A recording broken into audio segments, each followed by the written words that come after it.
Halo Sobat Lentera, apa kabar Anda hari ini? Semoga dalam keadaan baik dan sehat selalu. Dan Suara Rakyat kembali menyapa Anda. Kali ini kita akan membahas terkait siapkah Surabaya hapus PR bagi SD dan SMP, karena kita ketahui pemerintah Kota Surabaya memutuskan untuk menghapus PR atau pekerjaan rumah bagi para siswa-siswi sekolah dasar dan juga sekolah menengah pertama di Surabaya.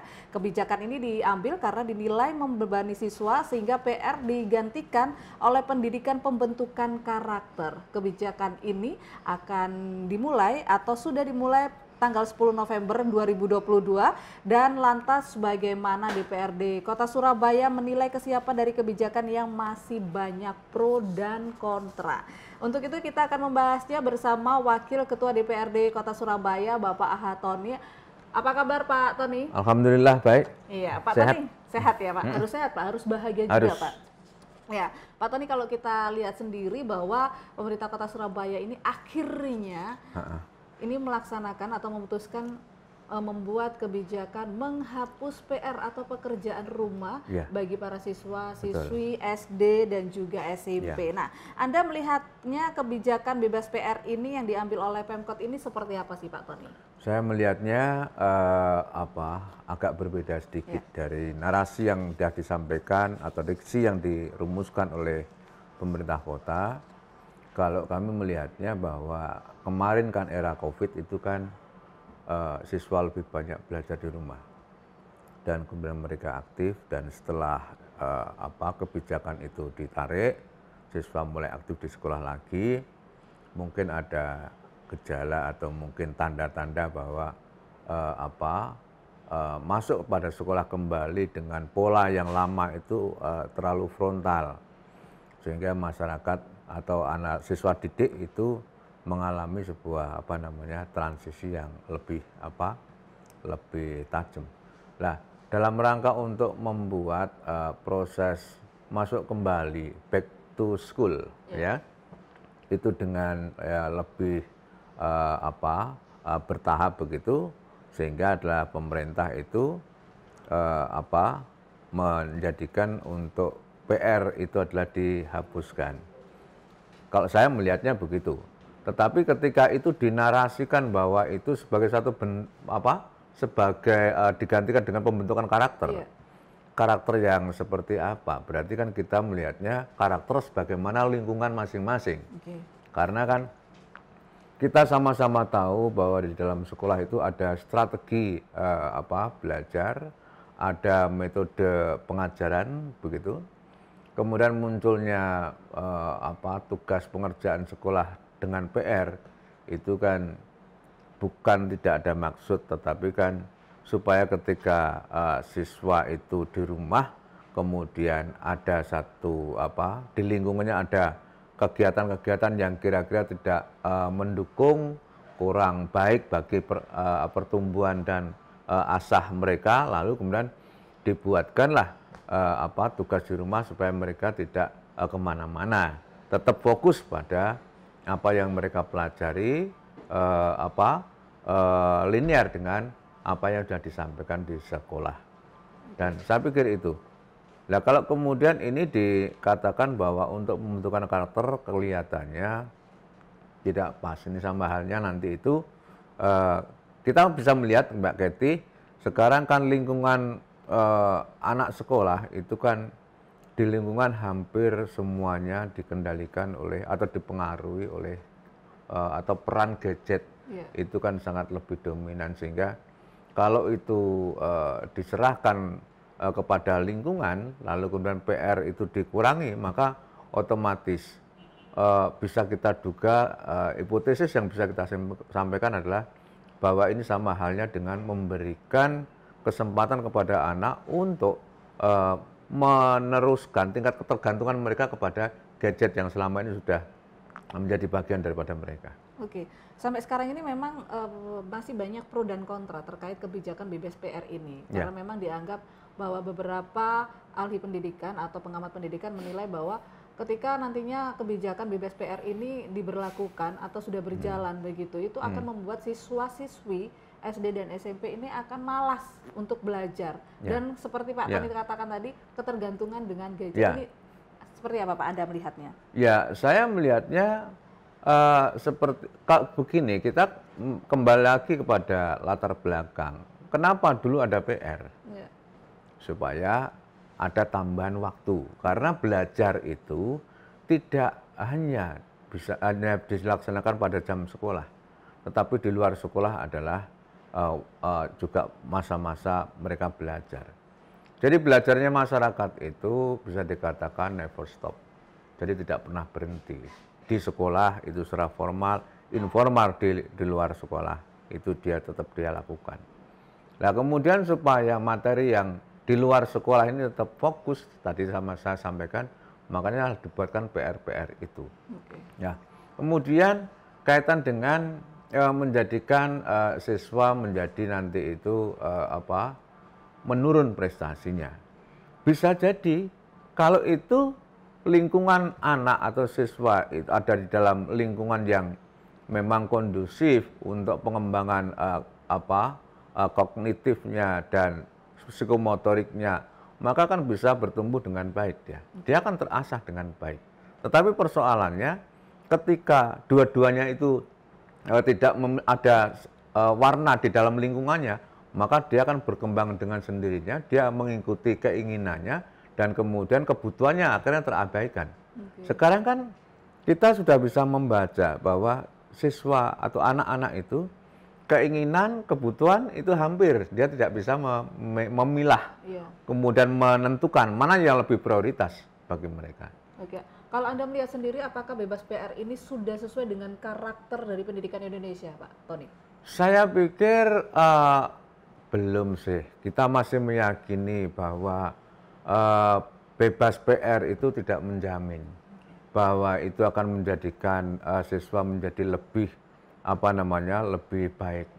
Karena kan pemahaman terhadap teorisasi itu menjadi sesuatu yang penting, karena teorisasi kalau tidak dikuasai dengan siswa, kalau hanya di sekolah aja dirasa tidak cukup, maka di rumah begitu ya? Ya didalami di rumah.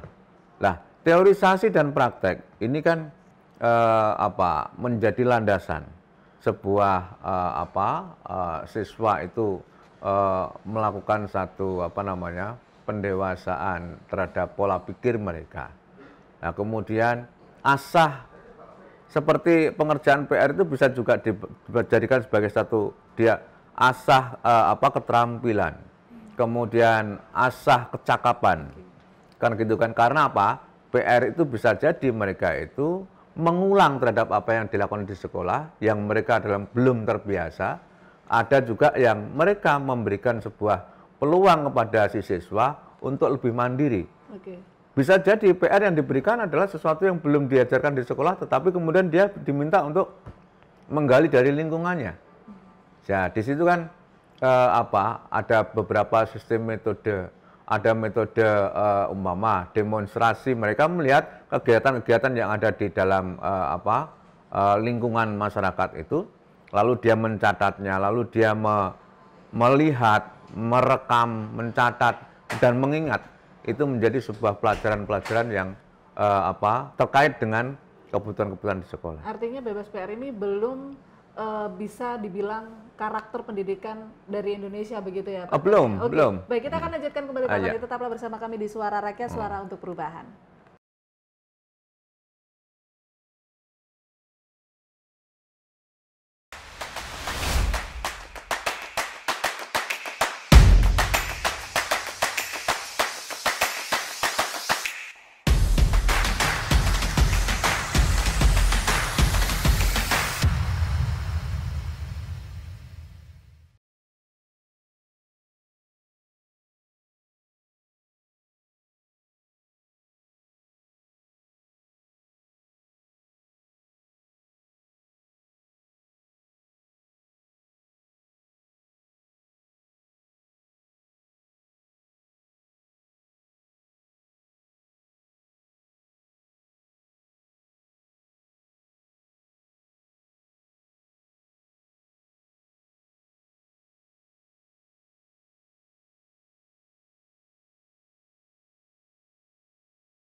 Terima kasih Anda masih bersama kami di Suara Rakyat Suara untuk Perubahan dan kita masih membahas terkait siapkah Surabaya hapus PR bagi siswa-siswi SD dan SMP dan masih bersama dengan Bapak Ahad Thoni selaku Wakil Ketua DPRD Kota Surabaya. Pak Thoni, kita lanjutkan kembali bahwa tadi sempat dijelaskan bahwa memang sebenarnya bebas PR ini belum bisa dikatakan sebagai karakter pendidikan di Indonesia dan kalau Pak Thoni melihat sendiri ini Pak Thoni setuju tidak jika bebas PR ini bisa ini alasannya diberlakukan karena memang PR ini selama ini membebani para siswa. Ya, kalau itu dilihat dari perspektif itu beban atau bukan, gitu kan? Saya melihatnya begini, orang ini kan bertumbuh dan orang ini dituntut untuk makin kuat. Semakin hari dia dihadapkan pada satu pembebanan dan mereka merasa mampu, kemudian dia akan bertumbuh menjadi sebuah pribadi yang memiliki pola pikir, kemudian spirit yang kuat. Itu kan seperti olahraga. Jadi ketika itu diberikan PR, dia harus mengasah kemampuan daya ingat, daya nalar, daya pikirnya dia. Nah, kalau kemudian beban-beban itu terus ada di sini, maka sudah terbiasa di dalam alam pikirannya dia menghadapi tantangan-tantangan ya. Kalau kemudian itu dihilangkan, maka dimanjakan, maka akan menjadi lemah. Daya pikir itu menjadi lemah, kreativitas menjadi menurun, dan bahkan mereka tidak memiliki inovasi-inovasi. Itu bisa saja terjadi. Ya, kalau kemudian ini dilakukan dan kemudian siswa itu lalu mengikuti hal yang di luar dan sementara yang di luar umpama gadget dan sebagainya, dia tidak akan bisa bertahan lama. Artinya Pak Thoni tidak setuju ya dengan... Saya tidak, kurang setuju saya. Kurang setuju. Oke, lantas Pak Thoni setuju tidak jika pembebasan PR ini diganti dengan pendidikan karakter? Tadi juga sempat di awal disinggung begitu. Nah, kalau digantikan dengan pendidikan karakter sendiri seperti apa? Karena kita ketahui bahwa setiap hari pun para siswa ini juga belajar PPKN, kemudian juga agama yang di situ juga sudah ada pendidikan karakter begitu, Pak. Ya, pendidikan karakter itu ketika di luar di lingkungan masyarakat itu sudah terbentuk semacam budaya sistem kemasyarakatan yang kuat yang mencerminkan sebuah jawaban kebutuhan masyarakat di masa mendatang. Umpama begini, bahwa PR tidak kita berikan, tetapi mereka akan bermain di dalam lingkungan masyarakat Kota Surabaya yang memiliki etos juang yang luar biasa. Maka di luar itu dia akan melihat bagaimana orang berjuang, bagaimana orang belajar, bagaimana gitu kan di luar itu. Nah, mereka tidak mendapatkan PR dari sekolah, tetapi dia akan mendapatkan PR dari lingkungan itu, gitu kan? Sehingga dia diasah di situ. Kalau itu yang terjadi, maka akan positif. Nah, persoalannya itu kan sekarang itu pengaruh atas lingkungan sosial dengan budaya yang seperti tadi saya bayangkan, budaya juang itu belum begitu kuat. Sementara dihadapkan pada budaya bermain gadget itu lebih dominan, maka dia akan memainkan budaya gadgetnya itu. Nah, sementara kita juga yang sudah tua ini bisa membaca sesuatu hal yang sekarang lagi in di gadget. Seperti adalah bagaimana menggambar orang. Anak-anak itu mahir memainkan gadget untuk menggambar dan sebagainya. Tetapi perlu dipahami dia hanya mampu memainkan fitur-fitur saja. Tapi tidak memiliki skill di dalam menggambar. Nah, ini kan akhirnya ketika itu aplikasi itu di kemudian hari tidak dikembangkan dan lalu tidak berlanjut, maka dia kehilangan itu. Kehilangan itu. Akhirnya kreativitasnya berhenti sampai di situ begitu ya? Iya, bahkan adalah dia akhirnya masuk terjebak di dalam lorong buntu yang kemudian tidak bisa menjadikan kemampuan yang mereka asah kemarin tidak bisa diteruskan. Berbeda sekali ketika mereka itu adalah dilepaskan, tetapi dia hidup di dalam budaya sosial masyarakat yang bertumbuh dan kemudian dengan baik dan kemudian siap. Umpama kita begini, di Bali kita. Jadi kita komparasi antara Surabaya dengan Bali. Ketika itu di Bali, kemudian orang dilepaskan, anak dilepaskan, tidak diberikan PR, tetapi hari-hari mereka itu di luar menghadapi ritual-ritual keagamaan yang begitu. Kemudian menghadapi kontes-kontes seni, pentas seni dan sebagainya. Kemudian kegiatan-kegiatan sosial masyarakat yang begitu. Dan dia akarnya belajar dari hal itu. Tetapi kemudian untuk Surabaya seperti apa? Kita hari-hari adalah dihadapkan kalau anak-anak itu tidak pada nilai-nilai adiluhung yang berkembang di masyarakat. Karena apa? Keberadaan mereka itu adalah masih belum tersaji. Oke, betul sekali. Kalau Anda melihat sendiri, efektif tidakkah ketika pendidikan karakter ini diberlakukan hanya 2 jam saja, Pak, setiap harinya? Pendidikan karakter itu dengan sendirinya akan terbentuk ketika mereka itu berada di dalam sebuah keajekan, keajekan yang dihadapi oleh setiap hari. Dan karakter itu kan ada yang bersifat genetik, ada yang bersifat karena ekologik, artinya dipengaruhi oleh lingkungan. Nah, kalau kemudian pendidikan karakter 2 jam, kemudian yang itu dilakukan yang maksudnya efektif yang di sekolah. Kalau itu di sekolah kan sifatnya itu hanya sebagai satu stimuli saja. Ketika itu diajarkan di sekolah, maka harusnya ada pendidikan karakter harus sinkron, ketemu dengan muatan lokalnya. Kalau kemudian pendidikan karakter itu tidak ada kaitannya dengan muatan lokal, maka ya dia akan hanya satu semacam pendidikan teorisasi saja. Tidak ada sesuatu yang kemudian secara konsep seperti apa, praksisnya seperti apa. Jadi kalau saya kan melihatnya pendidikan karakter kalau 2 jam saja dilakukan di sekolah, itu sebetulnya cukup. Dan pendidikan di sekolah itu bagian dari lalu diteruskan. Jadi secara teori karakternya teorinya seperti ini, lalu mereka adalah didorong diberikan PR, lalu adalah temukan yang dididik ini di lingkungan. Nah, di situ metode belajar tetap memberikan PR. Hanya saja PR-nya bukan tulis-menulis, tetapi adalah menemukan identifikasi teorisasi karakter yang disampaikan di sekolah tadi itu ke dalam lingkungan masyarakat di mana mereka itu bertinggal. Gitu. Oke, terus kemudian kalau Pak Tony sendiri melihat bahwa kualitas atau kuantitas ini sebenarnya yang lebih penting mana sih Pak, kualitas atau kuantitas dalam pembelajaran? Jangan dijawab dulu, kita akan kembali lagi usai jeda berikut ini. Tetaplah bersama kami di Suara Rakyat.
Kembali Anda bersama kami di Suara Rakyat, Suara untuk Perubahan, dan masih bersama Bapak Ahad Thoni selaku Wakil Ketua DPRD Kota Surabaya, dan kita masih membahas siapkah Surabaya hapus PR bagi siswa-siswi SD dan SMP di Kota Surabaya.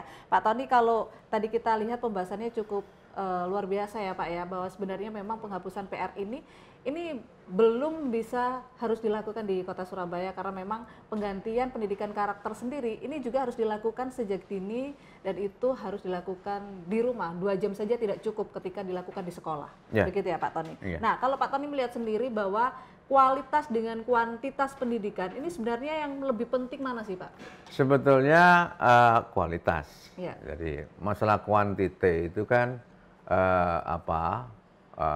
sifatnya kan berapa kali, berapa banyak mereka itu mendapatkan asupan pendidikan itu. Tetapi dengan diberikan sedikit tetapi kualitasnya bagus akan menghasilkan sebuah pribadi yang bagus. Kalau itu orientasinya adalah pada pendidikan pembentukan karakter. Nah, karakter seperti apa yang akan kita bentuk itu siswa itu? Kita masih belum merumuskan. Kok ada, kita tiba-tiba begitu kita keluarkan PR itu tidak kita bebankan, lalu kita ingin membentuk pendidikan karakter. Sementara Dinas Pendidikan sendiri, karakter seperti apa yang akan dicapai? Kan harusnya kan ada riset bahwa untuk siswa di sekolah SD SMP itu kita kurangi PR-nya, lalu kemudian kita ingin membentuk mereka dengan karakter seperti ini. Ya, kemudian ini perlu ada perumusan-perumusan, dan kemudian ketika itu dihilangkan, lalu dia mendapatkan pendidikan apa di dalam lingkungan mereka supaya yang ditargetkan tadi itu kecapai. Oke, artinya Anda melihat bahwa sebenarnya kebijakan bebas PR ini tergesa-gesa atau seperti apa Pak? Jadi saya melihatnya masih belum linier dengan apa yang dinarasikan, bahwa PR-nya itu dihilangkan kemudian dalam rangka membentuk karakter. Tetapi karakter targetnya apa, seperti apa, ini yang kemudian kita nggak ngerti. Masih tanda tanya begitu? Iya, masih tanda tanya.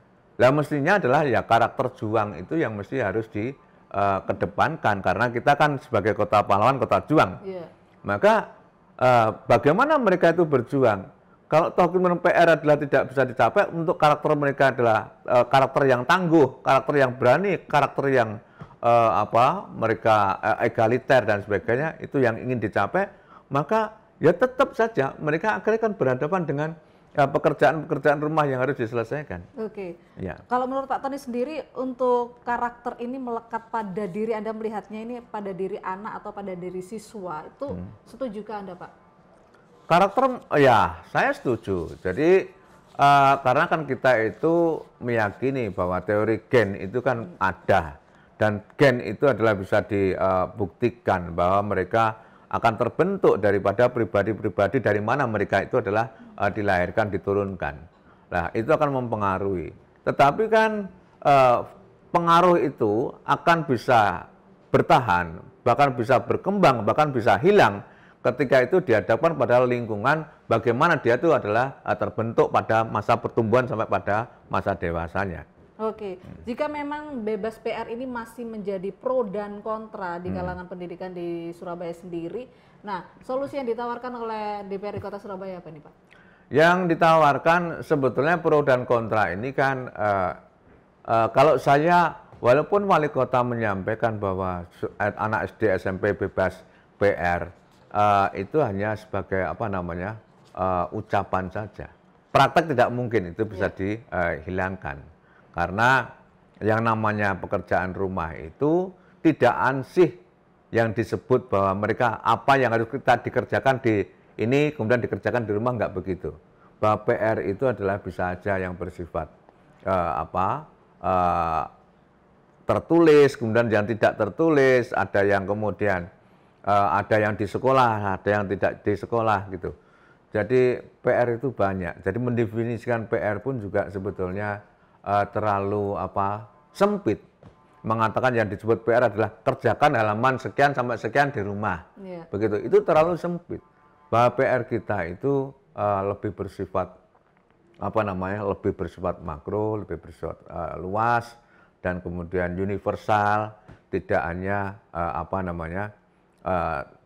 muatan-muatan pendidikan di sekolah dengan penyelesaian tugas-tugas seperti yang selama ini dipahami oleh masyarakat. Oke, berarti Anda melihat sebenarnya Hapus PR ini apakah Surabaya ini sudah benar-benar siap atau belum, Pak? Kalau saya melihatnya belum siap. Belum siap? Belum siap. Oke. Ya. Pesan kepada para guru dan siswa ini, Pak? Ya. Untuk menghadapi Hapus PR kebijakan ini, Pak? Kebijakan Hapus PR menurut saya hanya sebuah jargon saja. Dan itu tidak mungkin. Dan kami khawatir kebijakan ini kalau tidak diterjemahkan dengan seksama, justru nanti dipahami salah bahwa seolah-olah Hapus PR itu adalah memberikan konotasi bahwa persekolahan yang sekarang selama ini dijalankan itu adalah mengintimidasi siswa dan lalu kemudian supaya keluar dari belenggu itu lalu kemudian dibebaskan mereka dengan tidak mengerjakan PR itu. Jadi akhirnya kan ini perlu ada satu sosialisasi dan pemahaman yang baik dari para pendidik kepada siswa, kepada masyarakat supaya tidak mispersepsi terhadap konsep atau wacana tentang penghapusan PR. Oke, harapan bagi Dinas Pendidikan Pemerintah Kota Surabaya, pesannya apa Pak? Pesan kami selalu lakukan riset tentang metode pembelajaran, strategi pembelajaran yang tepat, dan strategi pembelajaran yang tepat itu menurut kami pembelajaran yang kemudian mampu menghasilkan siswa untuk diterima di lapangan. Konsep link and match itu adalah bisa diwujudkan, kemudian visioner, artinya dia tidak ketinggalan zaman dan tidak melulu menggunakan pendekatan konvensional, tetapi juga dia lebih progresif dan kemudian bisa memberikan jawaban terhadap tantangan-tantangan yang berkembang di masa-masa datang. Oke, baik. Terima kasih Pak Hatoni. Sama-sama. Sudah bergabung bersama kami dan kita berharap bahwa kebijakan ini memang benar-benar bisa membuat kualitas dan kuantitas ini seimbang ya Pak ya. Kalau memang benar ini terlaksana dengan baik begitu. Tapi kita berharap bahwa tidak ada kebijakan ini Pak supaya pendidikan di Kota Surabaya ini juga semakin baik dan juga semakin maju begitu. Usai sudah suara rakyat kita hari ini, terima kasih atas kebersamaan Anda. Saya Catherine Ellison pamit undur diri, sampai jumpa.